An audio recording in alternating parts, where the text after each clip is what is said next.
हल्के के वोटर्स का सामना नहीं कर सकते, वो मुल्क का दिफा करेंगे इंडिया का सामना करके।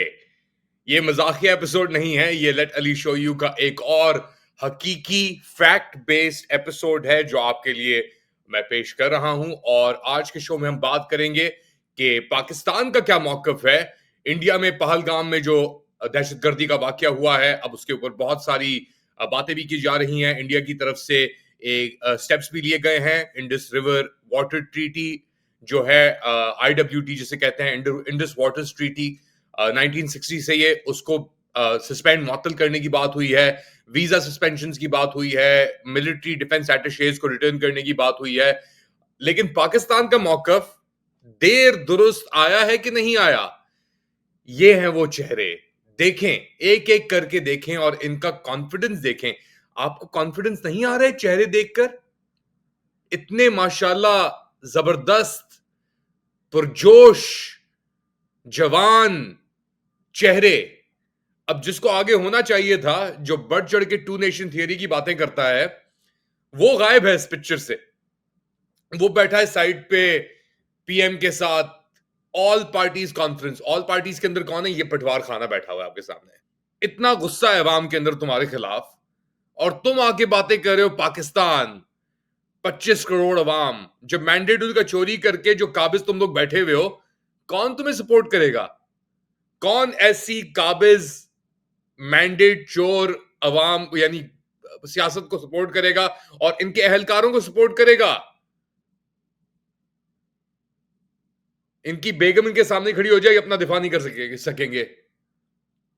कोई और आके इनके घर में बैठ जाएगी, अपना दिफा नहीं कर सकेंगे। ये सिर्फ बातें करते हैं ये लोग, और इसके अलावा कुछ इनके पास नहीं है। मगर फिर भी आप इनकी बातें ही सुन लें और खुद ही अंदाजा लगा लें कि ये क्या दिफा करने जा रहे हैं। इंडिया जो है ना, वो अपनी जो हमारी इंफॉर्मेशन है कि वो इस वक्त जो है एक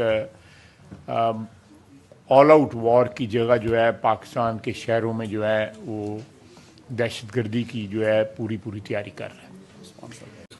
किसी किस्म की भी डिस्ट्रप्शन हुई तो फिर पाकिस्तान को दो राइट्स हैं। एक तो उसके नतीजे में जो भी एक्शन ले वो लेगा, और दूसरा कि हम भी फिर शिमला समेत जो ट्रीटीज़ हैं बायलैटरल, उसको हम कंसिडर कर सकते हैं, उसको हम भी इन अबेंस कर सकते हैं।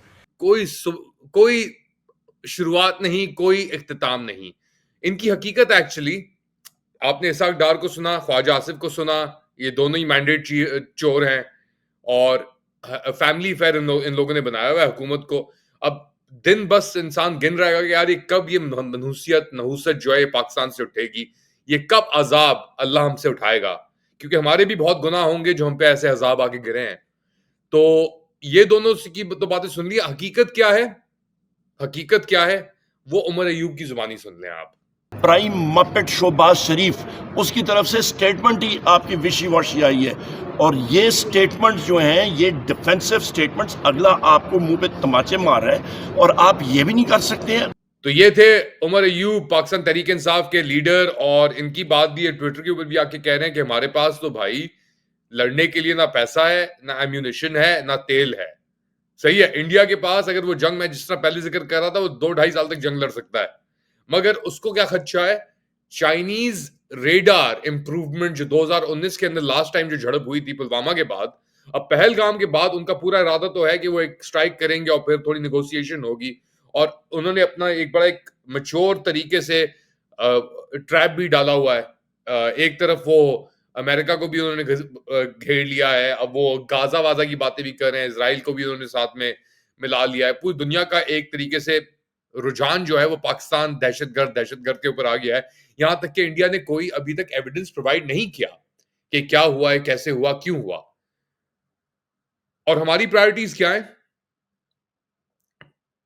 कुछ दिन पहले ये सिलसिला शुरू हुआ तो यास्मीन राशिद का क्लिनिक बंद करा दिया, और अब एक बार फिर इमरान खान की बहनें पहुंची। ट्यूसडेज और थर्सडेज को आप जो जानते ही होंगे मुलाकात का टाइम होता है, उनको रोक के एक और टोपी चढ़ा के वापस कर दिया, और कोर्ट्स के अहकामात की खिलाफ वर्जी करते हुए। इतने नेशनल क्राइसिस मोमेंट के अंदर इनकी प्रायोरिटीज क्या हैं? यार इमरान खान से राब्ता किसी तरीके से रोको, अलीमा खान को भी सुन लें, फिर बात को आगे बढ़ाते हैं। कोई सीरियस ऑर्डर देता है, आप तो ये मुलाकात को मजाक समझ रहे हैं। ये मजाक नहीं है। इमरान खान से मशावरत करना ये मजाक नहीं है। कल अगर अडयाला में जो सिपाही खड़े हैं वो नहीं सुनेंगे, कल आपका ख्याल है कि यहीं पे बात रुकेगी? ये तो शुरुआत है, ये 26वीं तरमीम के नताइज हैं। तो जब मुल्क की प्रायोरिटी ये हो कि कोई क्रिटिसिज्म नहीं चाहिए मुझे, आग लगा दो मुल्क को, कश्मीर को आग लगा दो, तबाह कर दो पूरे ऊपर से लेके नीचे तक, क्रिटिसिज्म नहीं सुनूंगा मैं। औरतों को भी उठाऊंगा, क्लिनिक भी बंद कराऊंगा, घर भी रेड करूंगा। मेरी बस मैं मी माई सेल्फ एंड आई, जो भी कौम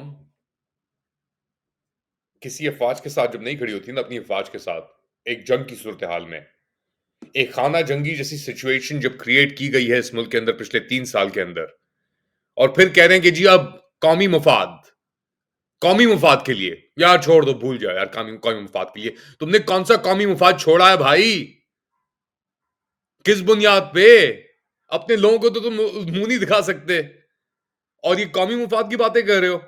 एक और चीज के ऊपर बड़ी अहम, अब ये मीटिंग हुई है 50 पाकिस्तानी अमेरिकन की, इन्फ्लुएंशियल पाकिस्तानी अमेरिकन की, उसके अंदर से हमारी ऑब्वियसली बातें भी हुई हैं, कुछ लोगों से शोज भी किए हैं उसके ऊपर, और सेंटिमेंट्स आ रहे हैं। हर कोई अब पूरी बात बता नहीं पा रहा, मगर एक बात वाज़ेह है कि डिसअपॉइंटमेंट पाकिस्तानी अमेरिकन कम्युनिटी के अंदर अब बहुत बढ़ गई है, क्योंकि जो को चेयर्स थे और रिप्रेजेंटेटिव जैक्सन जो गए थे, उन तीनों ने ये कहा मीटिंग के बाद कि भाई देखो, हमारी अपने इख्तलाफात, ह्यूमन राइट्स, ये सब चीजें अपनी जगह पे, नो डाउट, लेकिन जो मुल्की मुफाद अमेरिका के, उनमें पाकिस्तान आर्मी का बहुत अहम किरदार है, उन मुल्की मुफादात में। और ऑब्वियसली ये बातचीत हुई थी जो कश्मीर के अंदर वाकयात हुए, दहशतगर्दी का वाकया हुआ है, उससे पहले। अब क्योंकि अमेरिका के अंदर भी एक एंटी टेररिज्म वेव है और मोदी का यार है ट्रंप का यार है मोदी, और उसकी क्या काबीना के अंदर भी बड़े अंधभक्त मोदीज भरे हुए हैं, जैसे तुलसी गैबार्ड हो गई, कैश पटेल इतना नहीं है मगर है फिर भी इंडियन है, जेडी वैंस की बीवी हो गई, वो भी अपना एक शुतुर ब्राह्मण घराने से आती है ना वो भी। तो वहां पे तो माइंड बना हुआ है कि यार ये पाकिस्तानी, ये मुसलमान जो हैं, इनको अपनी औकात में डालो, ये वैसे ही नहीं अपना ये अपने आप को संभाल पा रहे, इतना अकड़ भी दिखाते हैं साथ साथ। ये जब लोग बैठे हों, ये के बैठे हों जब आपके सामने, और ये मुल्क की दिफा की बात कर रहे हों, इस्तेकाम की बात कर रहे हों, और उसके साथ साथ तशद्दुद कर रहे हों, रेडे मरवा रहे हों घरों के ऊपर सहाफियों के, रातों रात बहनों को सियासी कैदियों से मिलने से रोक रहे हों, फैमिलीज को, बच्चों को इंटर्न किया हुआ इन्होंने, तो इनकी कौन आके दिफा करेगा भाई? वो तो लोग दुआ करेंगे कि ये निजाम जैसे भी गिरे। अब आपको आगे समझ आता है बांग्लादेश के अंदर लोग क्या सोच रहे थे जब ये पाकिस्तानी उनके यूनिवर्सिटीज के अंदर जाके घरों में घुस के उनके साथ जो कर रहे थे वो कर रहे थे। तो यही एनवायरनमेंट इन्होंने यहां पे क्रिएट कर दिया, और हमारी दिमाग के अंदर हमें एक सेवियर जो चाहिए, अल्लाह हमारा सेवियर है, सही है, मगर अल्लाह इनके रास्तों के अंदर इतने कहर और इतनी मुसीबतें और इतनी रुकावटें डाल रहा है कि उन्हीं चीजों के अंदर चले जा रहे हैं। आप क्या समझते हैं? बताएं मुझे कमेंट सेक्शन के अंदर। Do like, subscribe and share this content. Pakistan के लिए दुआ करें, मुश्किल वक्त है।